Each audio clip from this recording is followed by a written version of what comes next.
Welcome to Human Potential at Work, the show where we explore social impact, inclusion, and empowerment of everyone, including persons with disabilities.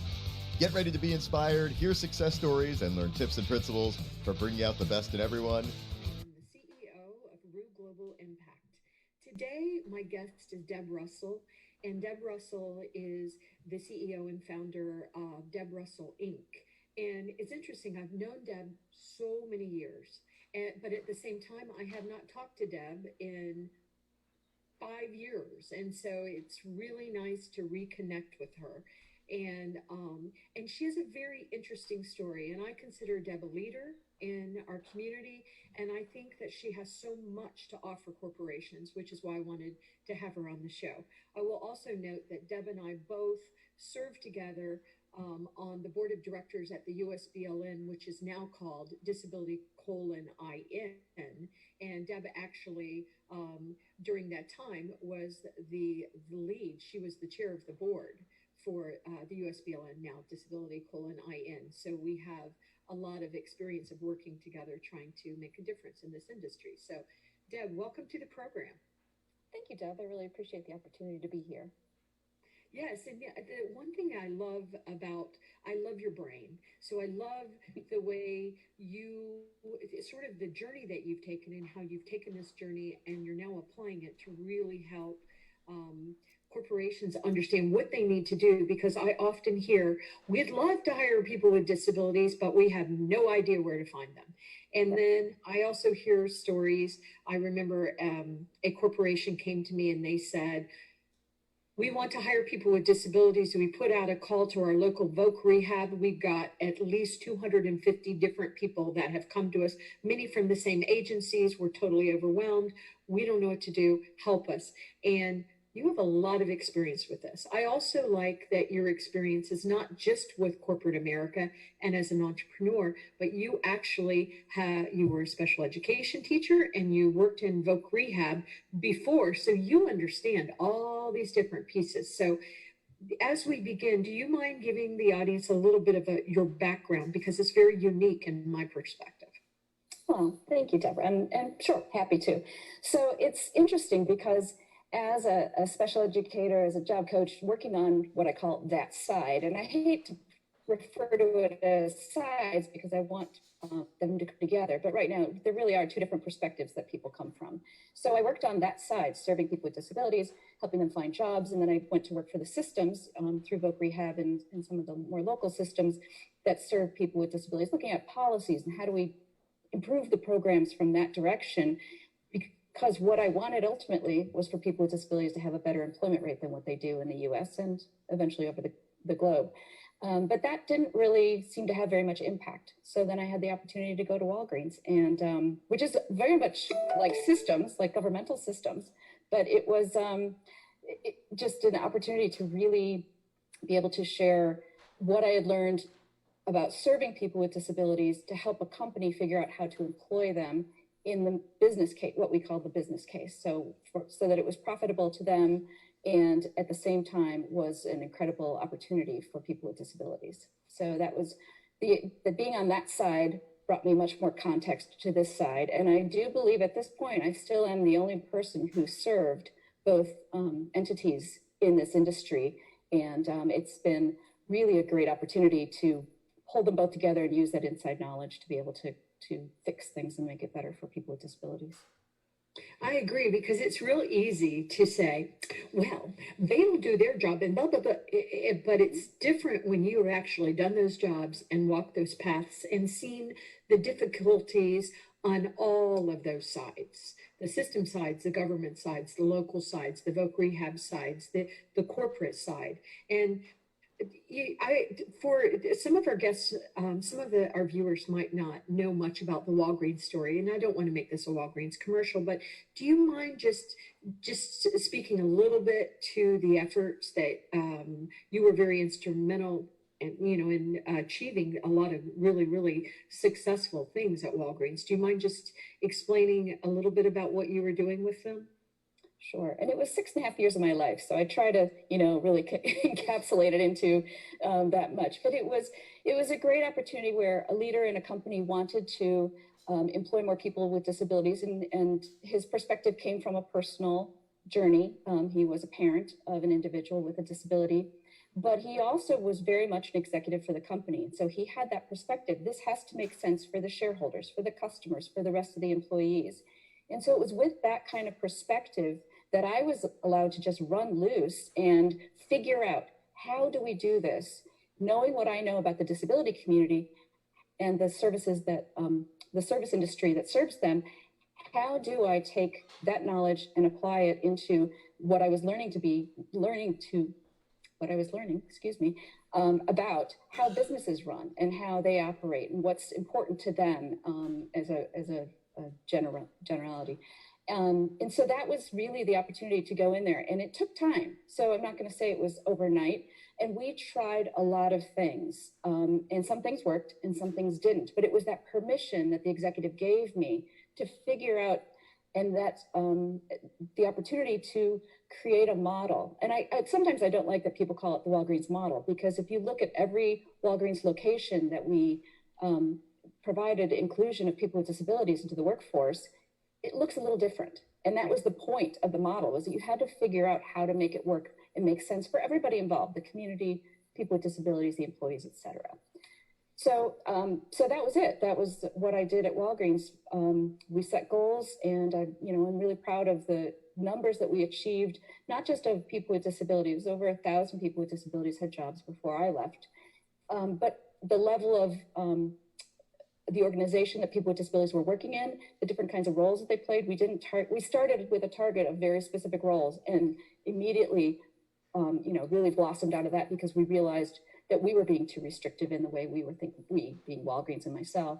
And I should credit James Emmett, who created the original model that then I took and then really tweaked and adjusted to make it work for everybody involved. And we converted that to the retail part of Walgreens and then into corporate headquarters, so that we had inclusion all the way across the board. And that alone is an impressive story, because Walgreens has really done a lot, and I haven't really been tracking where they are now. I hope, they continue to do it. But one thing that you were doing at the time, because that was around the time when you and I were both serving on the Disability:IN board. And one thing that fascinated me about what you were doing and what Walgreens was allowing you to do was many corporations were fascinated in what you were doing and how you had done it and how you had set it up, and the universal design aspect and the accessibility aspect, and the successfully hiring people with intellectual disabilities and other disabilities, paying them the same as everybody else, marketable salaries, benefits, the pride everybody was taking, the training that was being done that actually reduced the time that it for all employees to learn to do the jobs. I mean, it was really some brilliant things that were happening. But I love that you were also allowed to work with other corporations to teach them what you were learning. And you don't often see that. That's their intellectual property. We're not going to share. But actually, Walgreens allowed you to share. So do you mind talking a little bit about that? And I believe that it's true that even though James Emmett is amazing, but some of the model was based on what Canon had done with an early model that was very successful as well. So I love that corporations were learning from each other. So do you mind addressing that a little bit? No, not at all. So when I came in, as I said, the model had been designed, but we weren't implementing yet. So implementation was where we really learned so much how to make it work. But during the time, and implementation was waiting simply on a building to be constructed. We wanted to start with fresh opportunities. And so during the last 6 months of construction, I was on board. And so I spent a lot of my time researching other companies. There really wasn't any large scale national programs out there yet, but there were little bits of success that companies had. I forget the name of the award that the government was giving out each year to different companies. I think you guys might have won it. We did win it. It was called the Freedom. It was the Freedom Initiative Award by the Department of Labor. Elaine Chow gave it to us. Yes. Yeah, that was it. It was so very I started cool. reaching out to everybody who had won that award. So including Canon, you guys, lots of other people. That's how I found USBLN, which is now Disability:IN. and started getting engaged with that because I knew that this was just, really such fresh ground. We needed to understand how to do this from anybody who had done anything, and then to take those lessons and really scale them up. But as you alluded, our ultimate goal, or I shouldn't say our, but the executive I worked for, Randy Lewis, his goal was to change the world. It was not just to change Walgreens. It was not just to change things for people with disabilities, but he really wanted to change the world. He's just has a magnanimous vision of what he wants things to be like. And that vision was what gave me permission not only to figure out how to do this within the company, but then to spend a large amount of my time teaching other companies. We gave tours. We went and did speeches all over the world and what we had learned so far.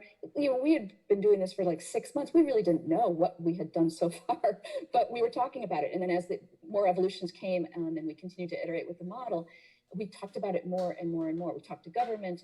He and I both testified and to the Senate and to the House. And it was such an experience to see other companies figure out what they could take from the Walgreens model and what they would need to create on their own.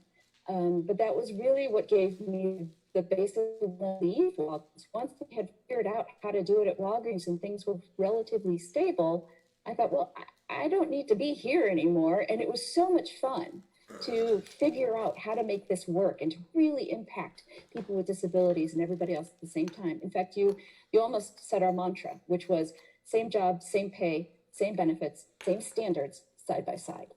And that was our mantra across everything. And we developed the model within Walgreens. Our litmus test was, could somebody else do this? Could another company do this? So that was what was so wonderful about being able to teach this to other companies.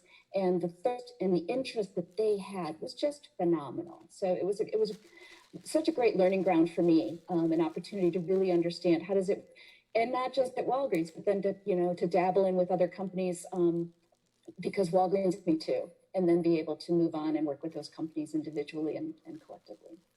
And for us to learn locally, nationally, and also take these best practices globally.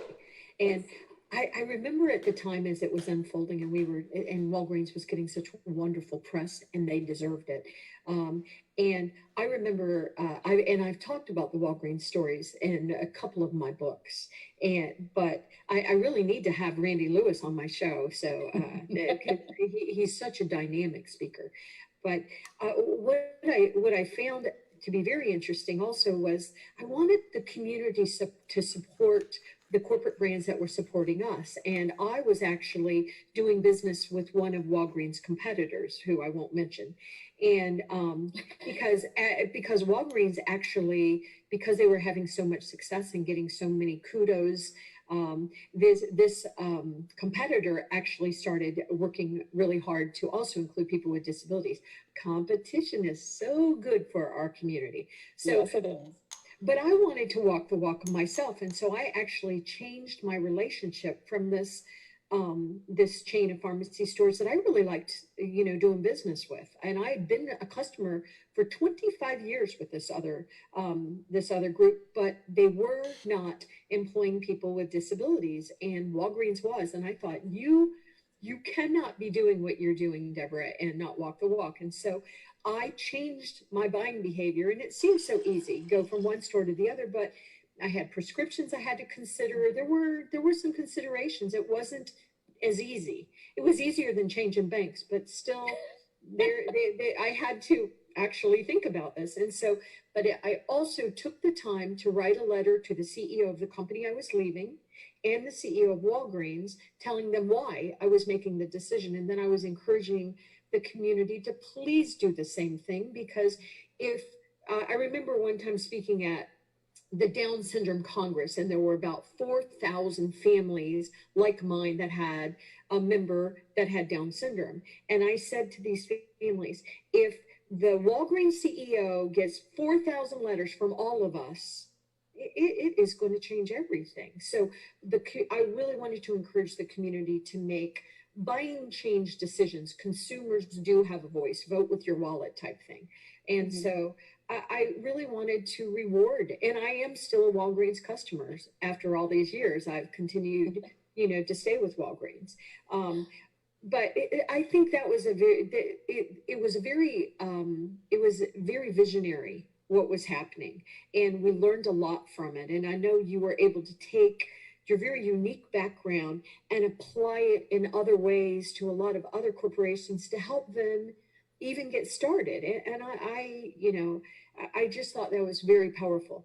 And where or what are you doing now? What I know that I'm hoping you're actually going to, you know, be collaborating with me on some projects, but because I know how brilliant you are. But what what are what are you doing these days? And I know that you're continuing to be in the industry, but tell us more about that. Well, thank you for asking. And before I go to that, a quick hit. When we started we started the program at Walgreens. Our intention was to create good workers. Our intention was to create a nice work environment. We did not ever consider the buying behavior of consumers. And the summer of 2007, we were featured on several national news programs about what we were doing. And the amount of correspondence, phone calls, the onslaught of it was overwhelming to me. I had no idea what that was going to be like. And as you said, you were one of these people who were so passionate about what we were doing and what it meant to us as sellers and service providers, and you know, that side of the business was just nothing we had ever considered. And I think that that component itself really has lent to the robustness of the business case, how people really look at what is a company doing and the consumer behavior behind that. And I think you really spearheaded that. Your voice and your ability to empower others has really changed things. I'm on that parameter alone. But so what am I doing now? I am running my own company. It's been an adventure since I left Walgreens, which is kind of when I think you and I fell off the map from each other, because I withdrew from working with the USBLN Disability in since I no longer represented big business, and I thought that was best for the organization that I leave. But right after that, I had the gift of having a stroke, which put me into a very interesting position as a person with a disability. Although I'd had a disability you couldn't see before, it wasn't something that really impacted too much of what I did. But being an entrepreneur and dealing with a major medical issue, and then the recovery that happens after that, it was an interesting time. And so I struggled a little bit through that. Made some changes, learned a lot about how to be more successful, and moved on to where I am now, which is that I help companies when they request me to help them employ more people with disabilities, and look at it from all different perspectives, what that means. And then in addition to that, I spend a lot of time working with agencies. And when I use the term agencies, I mean entities that provide services to people with disabilities, specifically to find jobs or to improve their jobs or their employment situation. And I work with those agencies on how to partner better with business, how to ensure that what they're doing to support these individuals with disability enhances their success within employment. So I hop back and forth between the two, and actually, changed my tagline to be bridging the gap between business and disability, because and that was something I learned at Walgreens. Was I thought, I know everything about the service industry and how you serve people with disabilities and help them become successful. And I was appalled with some of the things that I ran into being on the Walgreens side, and getting the opportunity to see it from that perspective allowed me to really be able to continue to help companies. Now I'm watching companies like Microsoft and how much they spend time teaching other companies what they're doing, and to engage with others and make sure from both sides, the perspective of the service provider as well as the employer. And I just think that that's the way for us to really conquer and accomplish our vision, which is to change the unemployment rate of people with disabilities to mirror the unemployment rate of people without disabilities, not just in the US, but across the globe. So that's what I spend my time doing. And I spend a lot of time trying to be a thought leader and really helping people think differently, because I think the reason why we're where we are still now is because people haven't evolved their thinking. They still have very old thinking and very dated thinking about the potential of people with disabilities and what it means to be an employee and what it means to be an employer and what it means to be in a consumer-driven market. And in the age of social media and communications as they are in technology and accessibility and all of those things, it's just really made a huge impact on the opportunities that are there. Yeah, well said. And it's very interesting because I'm representing the Valuable 500 led by Dr. Caroline Casey for the United States. And it's interesting because, they're committing to get CEOs to agree to be part of the Valuable 500 and make disability inclusion part of the boardroom agenda. Okay, that's wonderful. Mm-hmm. But what does that mean, right? And so... And there's a lot of companies that have joined in the UK and Europe, and we have quite a few US companies that are working on joining as well. And it's interesting because in the US, many corporations have done a lot. And I agree with you, there's still so much to do, but I think, what's happening with all these technology changes, the artificial intelligence, the robotics, the wearables, the future of work conversations, all of those things, we have the opportunity, which is why I call the show Human Potential at Work. We have the opportunity to rethink what it means to be human and what it means to really, really understand the capabilities that we all bring to the table, including, your journey that you took becoming a person, not just with a hidden disability, but once you had the stroke, you had visible disabilities at that point. And what does it mean to, live our life along the, and do this journey? And and one thing I'm seeing now that's happening is we're having a lot of successes of including people with disabilities in the workforce, but it still feels to me that we're focused a little bit too much on the low-hanging fruit. So individuals with what society would consider of having the most severe disabilities are still being left out of the workforce across the board, all over the world, all over the United States. And that's something that I've started to talk about a lot. I have some employees that work for me that have very severe disabilities, and they're some of the brightest and most talented, most innovative, most creative employees that I have. And so I think we have to continue to talk about these conversations and the models and the people that have had the kind of journeys that you've had on all these different fronts to make sure that as CEOs agree to include us, they can include us in a way that is good for their company, good for their employees, good for their bottom line. Yeah, I agree. And I think watching Valuable and now the Valuable 500, it's a great initiative to allow companies to take a stand and to, kind of put a stake in the ground. But I hope that it goes beyond just putting it on an agenda. That's what I'm waiting to watch the Valuable 500 evolve and the individuals that participate in that to evolve. But I think also it's interesting to talk about the quote unquote low hanging fruit, because as I work with agencies who serve people with disabilities, I see them being very narrow in their prospects for employment for the individuals that they serve.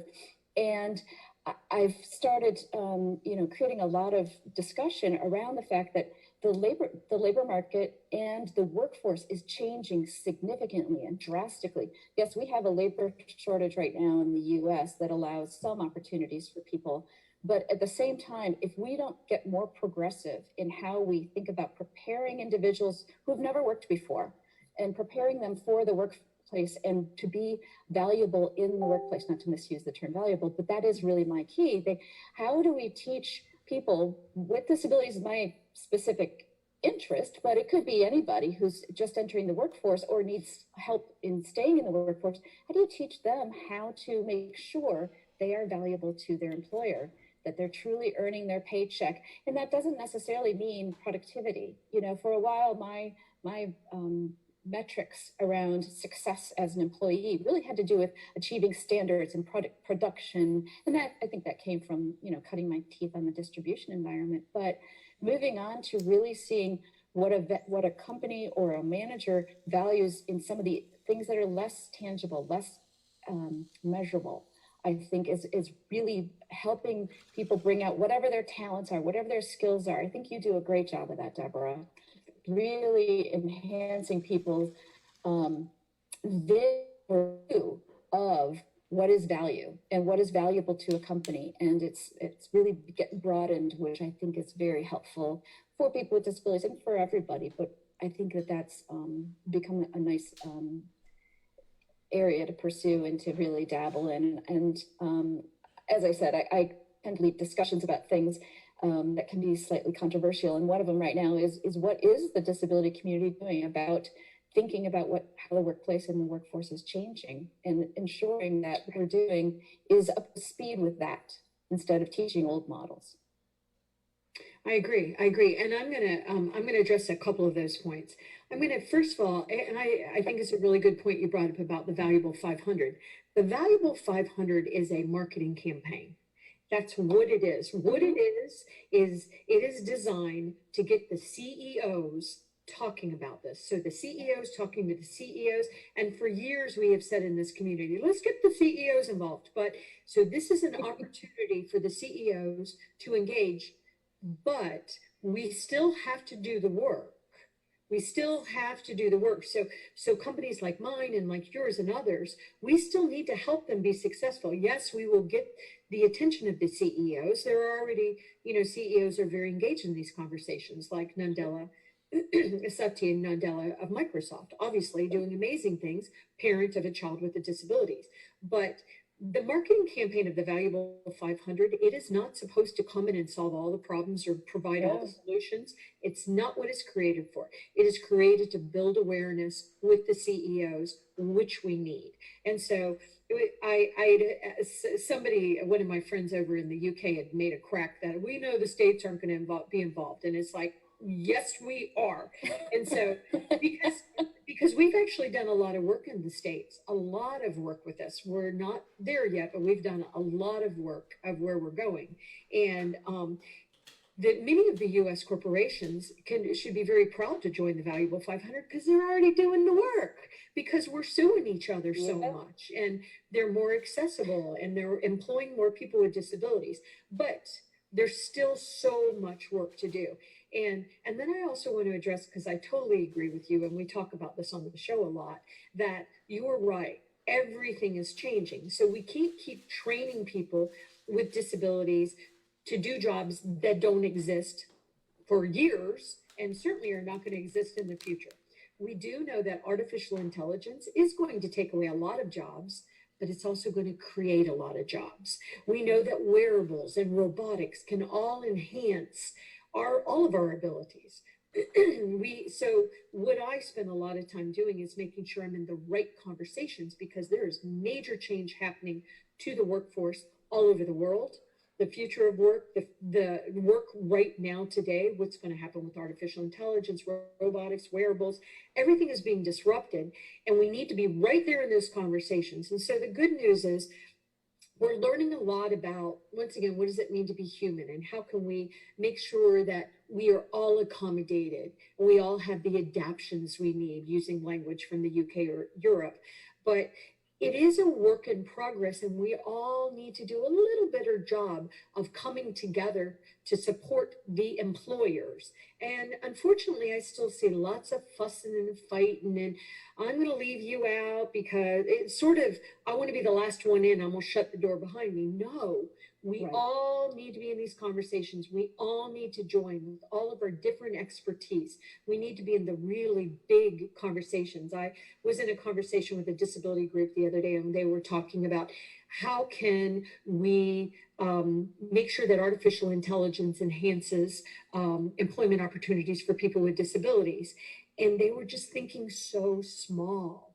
And I thought, you have got to adjust your thinking up, because there is no reason that people with disabilities, very severe disabilities, people that can't use their hands, they can't talk, they have a traumatic brain injury or whatever, that we're looking at how technology can enhance their lives and their ability to work in the workforce. We also know for sure that we are more innovative and more creative when we bring people that don't always look exactly like us into these conversations. I had a wonderful conversation with Rob Newhouser, the president of Siemens in Germany, and they were talking about what they were doing to deal with unconscious bias and the 5 generations they have working for them, and diversity and inclusion.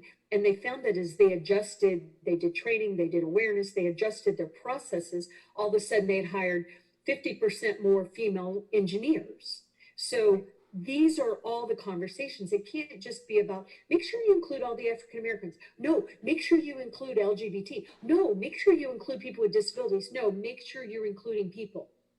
And people that think and look and act differently from you, because there is innovation in all that. So I think your background continues to add great values to these conversations as we completely redesign the world. Maybe I think that's what's happening. Everything is changing, and maybe it needed to. Maybe we didn't have to do it as painfully, but oh well. That's just the way we're working. But so I'm involved in a lot of those conversations. I'm working on blogs about artificial intelligence and how it can support people with disabilities, and some of the really innovative programs that we're seeing out there right now. So I think there's a lot to be hopeful about, but we do make a mistake assuming certain people shouldn't be in the conversation, because I think it's a mistake. And I think our disability groups need to do a much better job of collaborating with each other, being nicer with each other, because it freaks the corporations out. Yes. Watching the fussing and the fighting and the drama happening in the disability community with the leaders. And by the way, we are leaders. We need to lead. So, and it's interesting as an American when I travel overseas and stuff, and I often will get comments like, "You Americans," and I think, oh gosh, I can only imagine where you're going to go with that comment. It has certainly changed over the years, but we really are all in this together, and we all need to pull together, use our resources, and figure out how to make sure that we stop leaving large chunks of people out and saying they don't add any value. It's not true. And those of us, like Sarah, my daughter's now 32 years old. And so I know, when did that happen? So, but she wasn't really trained to do jobs that paid anything. And so even the people that didn't get the education they needed, we can make sure that they are also part of the workforce. So there's so much work to do, which is why I take so much time making sure that I'm letting different leaders talk. And one reason why I came tapping on your door, because I remembered the uniqueness of your journey. And I had heard that you had this stroke. It must have been just so difficult. But at the same time, you must have learned so much. So I think that makes you even more valuable, right? So I think we're making some mistakes of deciding that some people belong and others don't in every aspect of that sentence. And that's why we're working so hard at Real Global Impact, to make sure that corporations and individuals know who is out there and how they're thinking and what they've done and how they can contribute, because it's going to take every single one of us to change this world. And that's why I was excited. I was really looking forward to having you on the program and reconnecting with you today. But thank you. I'm thrilled, and I'm thrilled to be here. I'm thrilled to have the opportunity to talk to one of the people I consider so helpful in teaching me what I needed to do to be successful when I was at Walgreens. So thank you. Yeah, I think the world works so much better when we're all helping each other. But I understand. I sometimes put on those rose-colored glasses. I'm also a realist, though, because you cannot be a realist if you're an entrepreneur, entrepreneur will teach you to be a realist real quick. Yes. It's like, as you're laying awake in bed at 3 o'clock in the morning thinking, how am I going to cover payroll? Oh, how am I, it's fun and terrifying to be an entrepreneur, but I believe that the world is changing, and corporations and foundations and agencies, UN agencies, they really want to talk to people that have more innovative ideas and that have walked these paths like your story. So I think there's a lot that we can learn from people like you that have such an interesting background. And we don't need you to go and sit and retire. We need you to, continue to be in these conversations, because now, through efforts like the Valuable 500 and others, the ILO, GBDN, Global Business Disability Networks, another one, I hear sometimes people say, oh, programs are smoke and mirrors. They're only smoke and mirrors as a community if we don't get behind them and help them be successful. So Right. we have to want these programs to be successful and not be jealous of each other. When we have successes, we should applaud the successes. I see a little bit too much of that as well. And I just decided, I had a disability leader one time complaining about another disability leader. And he was saying, oh, she's blah, blah, blah, blah, blah. And I said, why don't we show how it could work if we all work together? So instead of complaining about this other disability leader, what would happen if we said, I'm not going to treat you as a competitor. I'm going to treat you as a gift to society. And I'm going to take your brain and match it with my brain. And we're going to help even more families and individuals really find their path. So I think that is the opportunity that we have now. And I think corporations are looking for that leadership, which is why, once again, I wanted to have you on the show today. So, but Deb, tell people how to find out more about you. I know you're on social media, and tell us about your website, but this is a time I want to make sure that people know how to get in touch with you. Well, I didn't get very crafty with naming my company, so people can find me at debrussellinc.com. I spend a lot of time on LinkedIn. I don't tweet as much as I should, and I have not really figured out how to master Instagram.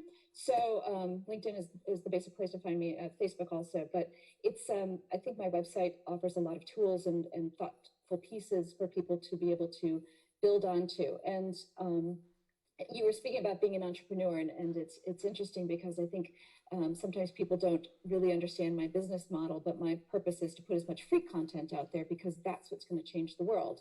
And if somebody wants to, hire me to do things, great. And I'm always excited to do projects that are meaningful.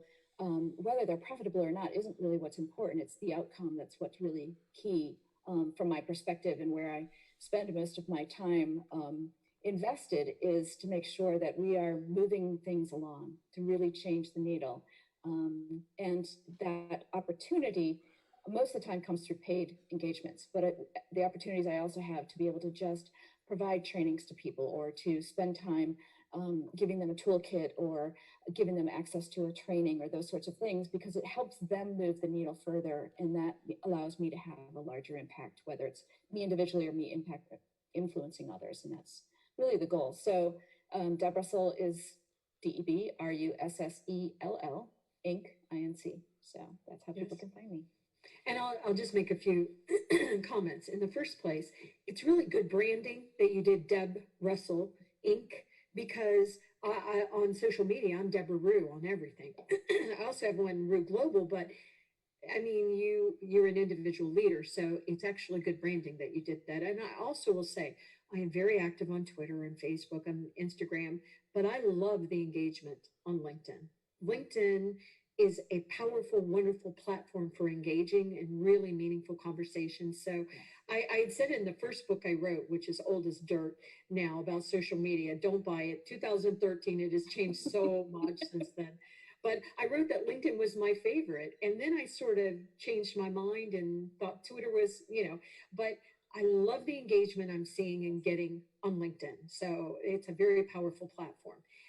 And I also wanted to say that I also do a lot of work for free. I do my shows. I really do need to get corporate sponsors. I just haven't done it yet, but because I know that corporations would love to sponsor the show. I just haven't done it, but I do so much for free because this is my community. I myself have invisible disabilities that I've talked about. My husband has early onset dementia, which is such a challenge. And when I can breathe, there's beauty in that challenge as well. But sometimes I do have problems breathing, but because it's so intense. And then of course Sarah, was born with Down syndrome, and so this is my community, and I'm proud of this community. But I think we are really truly stronger together, which is why I do the work that I do, and why I do I have guests like you on that are also doing the same thing. So I appreciate everybody joining us today, and we will continue this conversation. And please visit www.debrussellinc.com. She's brilliant, and she's been a mentor to me, and I think she can help us continue to evolve the world. So thank you for being on the show today. And I want to say goodbye to everybody, and we'll talk to you next time.